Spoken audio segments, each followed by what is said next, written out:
Hi and welcome to Lois and Morgana Davidson Art.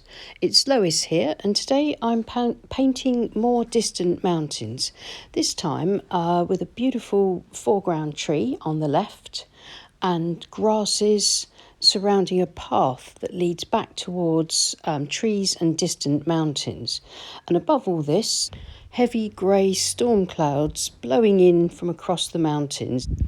The photograph from Pixabay will be used just for inspiration. I'm not going to be trying to sort of exactly copy it, but using it as a great starting point to try and create a unique and very loose picture. My paper today is Saunders Waterford cold pressed 100% cotton watercolour paper. It's a quarter imperial sheet, which is about 11 inches by 15 inches or 28 centimetres by 38 centimetres. It's taped to my board with ordinary decorator's masking tape, and my board's at an angle of about 45 degrees so that gravity will help me to paint. I loosely sketched in the position of my mountains and my tree and my path. I painted the sky with clean water, and now this is raw sienna. I'm using a Princeton Aqua Elite 1.5 inch Mottler brush, but use any large wash brush for this. So that raw sienna base gives me that nice sort of light glow in the sky, and this is Payne's Grey. I'm trying to use very loose, very expressive brush strokes, which I'm trusting will soften and diffuse from a combination of the wet in wet technique and the gravity sort of as that affects the paint and the water flowing together. I'm sort of feathering out and lightening it up towards the mountains and the horizon line, trying to keep it a bit darker across the top so that I get that sense of perspective in the sky. The clouds at the top of the painting are nearer to us and the clouds at the horizon are further away.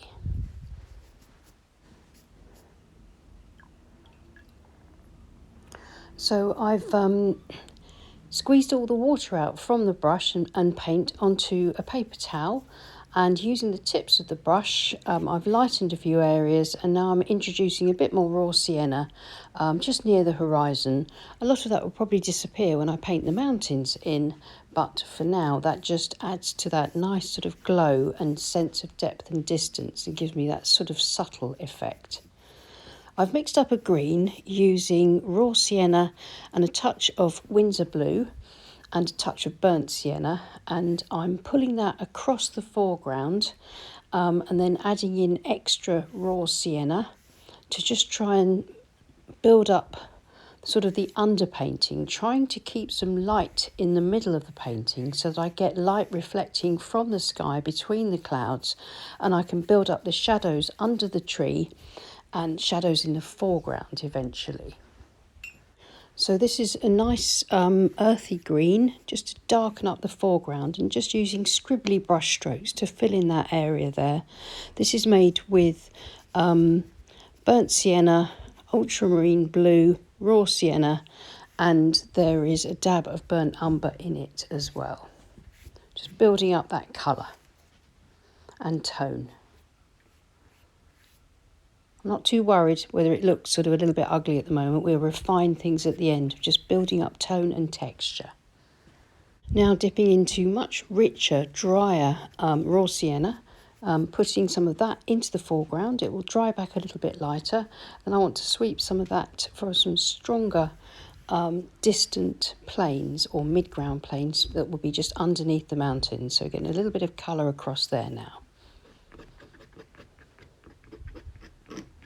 This is my palette knife, so I'm going to start scraping in some scruffy little grasses on either side, and they will act as a sort of framing device to lead the viewer across the path eventually, once I get the path established by sort of painting negatively around it. But for the time being, I'm just building up texture and tone, and hopefully bring the painting together in the next stage. So I'm quite happy with that for the first stage. Now it just needs to be left to dry completely, and I'll have a cup of coffee and then come back and finish the painting. So here's the dry painting, and it's dried back a little bit paler. Remember, watercolour always dries back about 30% lighter. So if it looks right when you're first painting it, then it's probably going to dry back too light, which is why I always tend to try and go in a little bit darker when I'm painting.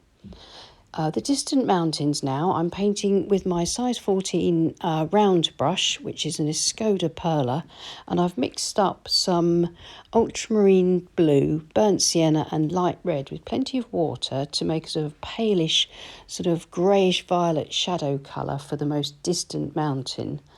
And then I'll add a bit of burnt umber to that mountain colour and paint in the distant mountains that are just in front of that one. So here you can see with the burnt umber added to that colour, it's bringing this mountain, it hopefully will bring it forward a little bit so it stands in front of that distant one. So I can get a bit more dark into that if it sort of looks a bit too light once it's on the page. So it's a bit of a balancing act now with these mountains, making sure there are enough subtle differences in the values so that the side of these high mountains are nicely shadowed and that the far distant one is a lot lighter. I'm just going to use the tip of my palette knife to scrape through the mountains just above the base of my trees, just some trunks and branches, so that I don't lose my outline and I can see where it's going. And while I'm here, I might as well just quickly get in a base coat of dark brown.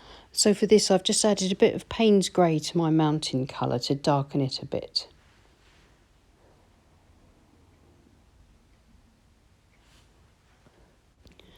And I'll just add in, using the rigger brush, a few branches protruding out over the mountains because the tree's in the foreground, or midground at least. And then I'll build up a canopy above those branches once that's completely dry. I'm now going to mix up more of my lovely dark green, but making it even darker this time with a bit more burnt umber and a bit more of the ultramarine blue. And using my size 14 round brush, I'm going to get in some darker sort of shadowy areas over here on the right, leading down into the foreground and around the grasses. And this will lighten back a bit, and I shall paint it over again a few times, probably until I get the shadows right. It's all going to look a bit strange at the moment because the picture is incomplete, but hopefully when you see it at the end, you'll see why I'm sort of painting in these sorts of areas around here, still leaving some of the underpainting showing through for variety, and keeping most of my brushwork horizontal for the most part, except for the sweep of the path, and that keeps the land nice and flat.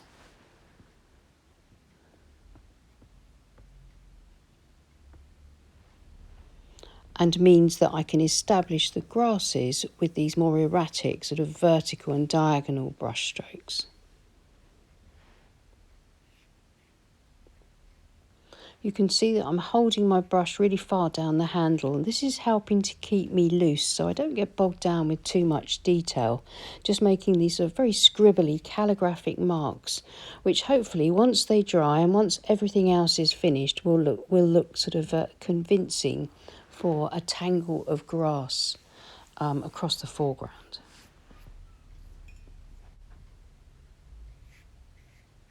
So establishing more shadow over this side of the painting, and now that I've done that, I can pick up some more of this dark green, but make sure that my brush isn't too wet, and using dry brush I can create the canopies for this tree. I'm going to have it darker green over on the right, and where it's sort of catching the sunlight over here, darker green on the left, and where it's catching the sunlight on the right, I'm going to dip into my raw sienna and make sure that that side is a yellower green.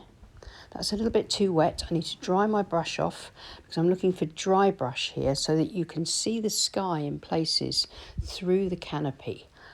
So that it gives it that sort of convincing freshness and lightness. I can drop in some slightly darker shadows below the tree, although I'll probably have to re-establish that a bit later. And I can put some shadows into the canopy as well. And I can begin to work some shadows across the foreground too, between the and around the grasses.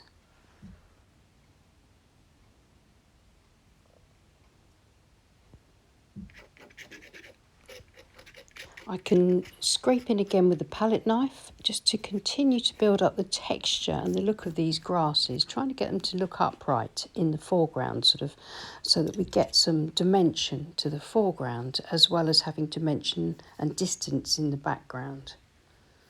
And then I want to sort of see if I can work on bring some shadow across the foreground path a bit more, and then getting a bit of dimension to the path by putting in some darks on either side of it and a sweep of dry brush through the middle, helping to build up the perspective of the path coming towards us.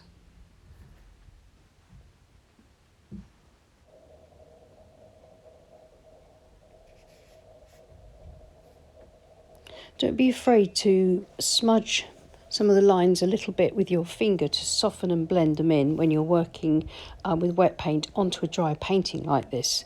Don't do that onto when you're painting wet in wet, because you'll create some really nasty marks, but it's lovely to sort of soften back a bit. Now I'm creating a tree line in front of the mountains, but further back from this single tree. And I'm using my mop brush for this. It's a size 14 mop brush, and I'm just bringing these very soft sort of bumpy shapes across from the path, back across, and then scraping in a few highlights where the trunks are into this dark mass of trees. This is just a suggestion of trees, it's just brushwork, but hopefully it'll be effective enough just to the viewer will be able to interpret those brush marks as distant trees, and they will just help to sort of balance the scene and give somewhere for the path to sort of go around the corner of and disappear into the distance. I'm just going to dab a few areas with a tissue to lighten them, and I can go back in a bit darker if I want to, or if I need to.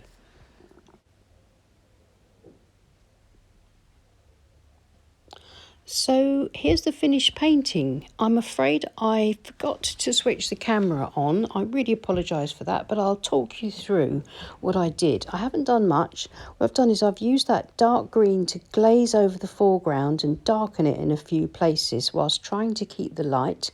I've strengthened up the shadows underneath the tree, and I've added some more darks at the base of all the grasses, and then scraped through those again with the palette knife and dotted in some flowers and seed heads and grass heads across the foreground.